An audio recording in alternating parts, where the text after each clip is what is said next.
36 años sin modernizaciones.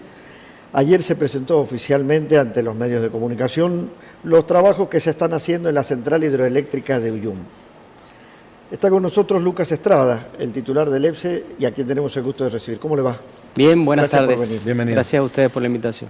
Cuéntenos ¿cuál es la utilidad de este trabajo que se ha hecho? ¿Qué es lo que le garantizaría a partir de ese trabajo a la provincia? Son tres cosas las que garantiza este trabajo. En primer lugar, la continuidad de la operación de la central para generar energía, regular caudal. En segundo lugar, seguir brindando los servicios de regulación de frecuencia que brindan este tipo de máquinas que en la Argentina hacen mucha falta. Y en tercer lugar, por supuesto, asegurar el funcionamiento durante 30 años y asegurar fuentes de trabajo durante ese tiempo, ¿no?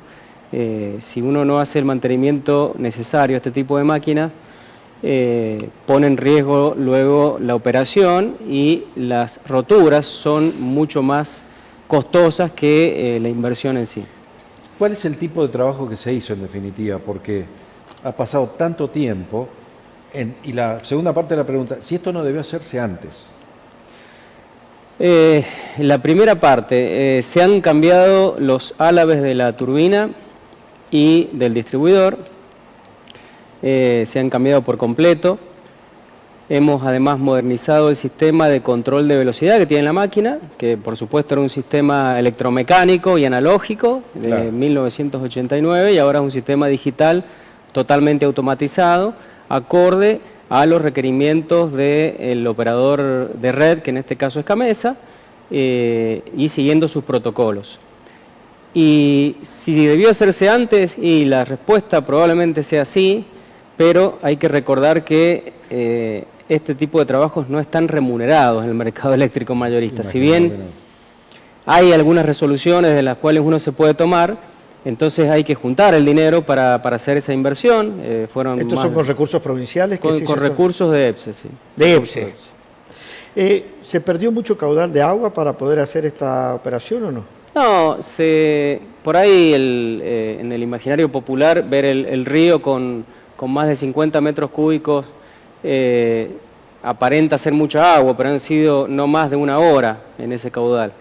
La realidad es que no se ha perdido casi nada, y yo diría que nada porque ese agua justamente al ir al cauce del río ha ido a parar a los acuíferos. No sabemos cuándo va a llegar, ni a cuál, si al confinado, al semiconfinado, pero De llegar llega. De llegar llega, y en algún momento se va a sacar en alguna finca para regar mediante algún pozo. Lucas, lo mencionaste muy rápido. El cambio de los álabes no es menor. Es una operación muy compleja porque además entiendo que hubo que construir a los álabes. ¿Quién lo hizo y en dónde? Una pregunta interesantísima. Lo hizo IMSA. Los álabes, si bien tuvieron una parte fabricada en China, pero el resto se hizo en Mendoza, en la provincia de Mendoza. Industrias Pescarmona. Lo que era Industrias Metalúrgicas Pescarmona. ¿Qué hora es estatal o ya se privatizó? No, ya se privatizó. Bien. Ahora es principalmente una compañía americana. Y lo más interesante de todo esto es que la máquina es de IMSA. Originalmente es de IMSA. De hecho, en ese momento el presidente de IMSA, cuando firmamos el contrato de esta obra, Juan Carlos Cachavillari se llama, justamente él nos comentaba, emocionado obviamente, que él empezó a trabajar en IMSA en Uyum, en esta precisa obra. Y para IMSA en su momento fue una obra emblemática. Fue una de las un más trabajo, grandes. uno de los más grandes, porque además tuvo que adquirir tecnología, yo recuerdo aquella época, para la fabricación. El álabe, para explicarlo porque no todo el mundo lo va a saber, es como la hélice. Correcto, es como si fuese la hélice de un barco o de un ventilador, que en este caso se mueve justamente con el paso del agua. Y justamente como el agua arrastra sedimentos, piedras y demás, se va desgastando con el tiempo, y es una pieza muy pesada, más de 2.000 kilos por cada álabe.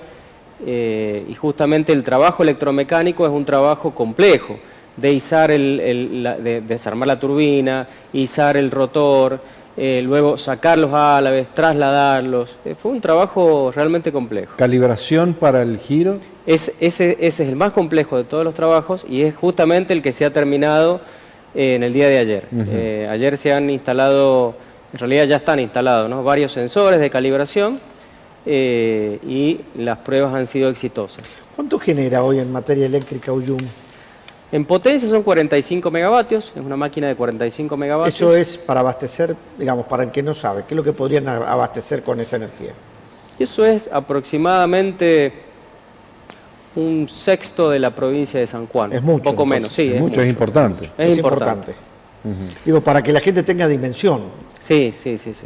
Es importante, pero no solamente importante por la energía que genera, sino porque brinda servicios a la red. Esto por ahí es difícil de explicar porque la gente común no tiene por qué entenderlo, pero hay máquinas que son las únicas que pueden trabajar o levantar su potencia rápidamente ante un evento. Esas máquinas son las térmicas, la nuclear o las hidroeléctricas. ¿Por qué? Porque justamente mediante uno puede hacerla girar más rápido y puede sacarle un poco más de potencia a la máquina.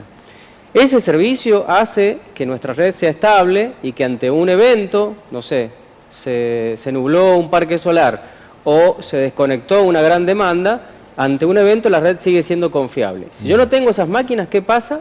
Un blackout, como lo que vivimos en aquel Día del Padre famoso en la Argentina, o lo que pasó hace poco en España. Por eso las máquinas rotantes son muy importantes para el sistema eléctrico.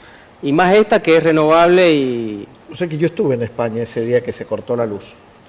Fue tremendo, porque no es que no solo te quedás sin luz, te quedás sin GPS. Sí, es un viaje a la edad Te de quedás sin piedra. internet. Es un viaje a la edad de piedra sin escala. Para el que no conoce la ciudad no sabías ni a dónde ir ni cómo volver. Claro. Los taxis no funcionaban, Claro. porque los taxis también, la llamada es a través de aplicaciones, Claro. no se paran. O sea, se había paralizado totalmente Sí, claro. una ciudad. Y el miedo siempre es, porque si el arreglo es durante el día, vos más o menos lo vas manejando. Y si llega la noche, y hay está toda lugares, una ciudad en oscura y no funcionan las alarmas.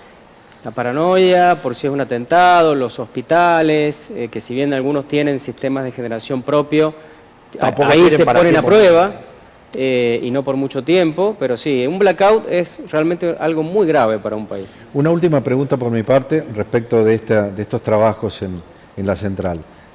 La participación de profesionales y técnicos sanjuaninos, en términos proporcionales, ¿cómo fue?